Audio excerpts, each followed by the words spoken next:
Score is 23-14. The Cowboys eliminated earlier from playoff contention because the Commanders beat the Eagles.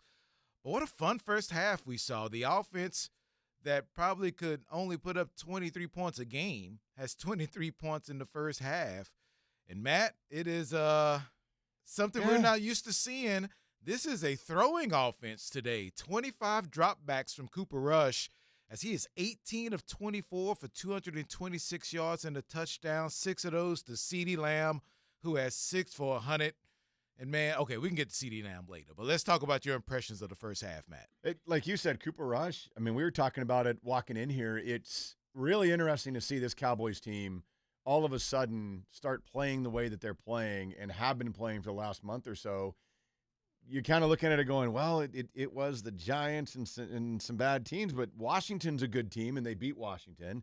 They beat Carolina, who, if you look at the games around that Carolina game, Carolina looks like a completely different team, and Tampa's a team fighting for their playoff lives. Yep. They got to win the division to get into the playoffs, and they got a 9-point lead, put up almost 250 yards of offense, but it circles back around to what Cooper Rush is doing. Yeah. Because as you mentioned, I mean, Rico's been an afterthought. They're not even using Rico Dowdle. And, man, Cooper Rush is picking him apart with clean, efficient passing for the most part. He's missed a couple of throws, but, man, he's been really good when he needs to be. Yeah, it looked like at first it was just going to be – he wasn't going to have a pass that traveled more than 4 yards. It's just short, really short passes early on. But they've opened up the offense a bit. Maybe Mike McCarthy is in his bag knowing that these 3 games may sink or swim his job here. And it just looks like a different offense from what we've seen this entire year with Cooper Rush under center as far as them putting up yards and points. CeeDee Lamb is just a man, dude. You can tell it looks like he's hurting after every single play, but the 152-yarder to where he was slammed down on his shoulder, it looks like, you know what, and even you said it while we watched the game, okay, he's done. Thank you for your service. It's been a great year. Yeah. And then he comes back and he breaks the tackle and almost gets into the end zone. Man, anyone questioning the fact that he's one of the top receivers in the league, you're seeing a dude that's showing a lot of heart for a team that has no chance to make the playoffs, and he's still in there. Yeah, it's been nice to see the effort from really everybody. I mean, these guys are out here fighting. They're giving you everything they've got. Again, against a team in Tampa that really needs to get the win here tonight.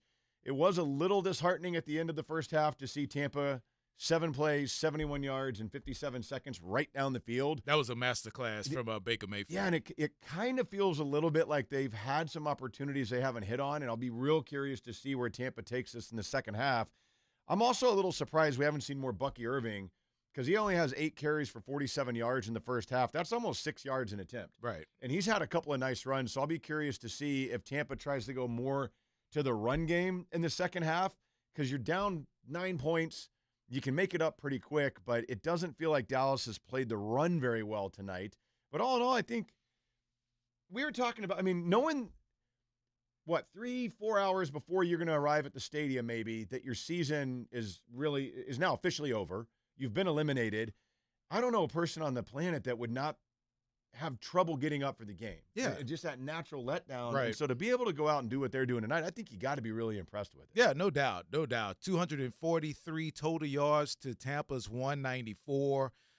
Time of possession is very even. Both teams are 2 for 2 in the red zone. We know the issues the Cowboys had in the red zone, and today they're 2 for 2. But going into this game, if you said Cooper Rush had to drop back 25 times in the first half, you thought the Cowboys would be losing by 3 touchdowns because that's just not what they want to do. And, yeah, you may see the Rico Dowdle against a really stout run defense is just not there, and he hasn't had any room to run, 7 rushes for 10 yards. But Cooper Rush is holding his own tonight against a Tampa Bay defense. Like you said, they're playing for everything. Yeah. If they lose this game, they are tied with Atlanta in their division, and they've got to win it, like you said, to make the playoffs. So that's a battle, and this is a team that needs this game. And the Cowboys can play spoiler, man. They can play spoiler tonight for Tampa Bay.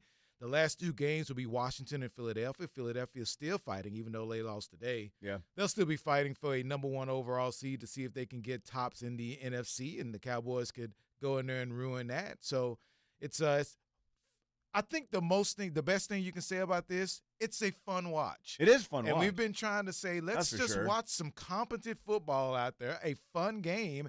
And you may not care that the Cowboys win or lose. You may want them to have a draft position. But we all want to watch a fun, entertaining football game, and that's exactly what we're getting tonight. I expect Tampa Bay to come out and say, you know what? You see that drive that we did at the end of the first half? We're going to continue to do that. I think you're going to see a lot of them just trying to move the football down the field with the passing game, and the Cowboys doing the same thing. So this should be an entertaining second half and a fun game to talk about afterwards. Yeah, it should be, which is nice because I didn't know what we were going to see tonight. Right. And the fact that we have something that we'll get to talk about on the postgame show. And I'm curious because this might be the cleanest game that we've seen Dallas play yet. And I say that in a sense. You look at it, just 3 first-half penalties for just 15 yards, no turnovers. They've only allowed 1 sack. This is as together, oddly enough, as it feels like we've seen this team play maybe all year, and we're seeing that with 23 points in the first half and a 9-point lead. All right, well, we will be back for the Cowboys postgame show on the ticket, so make sure you're tuning in for that. Thank you for watching us at halftime. Cowboys leading the Tampa Bay Buccaneers 23-14. Should be, hopefully, it's a fun second half. And hopefully you will listen to the Cowboys postgame show as the clock hits 4 zeros. Why do I always say triple zeros when there will be 4 zeros up there? Unless they take the 0 away when you get under 10 minutes. Yeah. Is that what it is? I don't know. I'm going to say 4 zeros. When it hits 4 zeros, we'll be on the ticket. That's a really good point, man. So, see, you do think Thank like you. me. Thank you. So it's 2. Now you're in the insane asylum. Oh, my God. I brought you in. Clear. Clear. I'm in the insane asylum. All right, make sure you check us out on the post-game show. We'll talk Cowboys Buccaneers. Enjoy the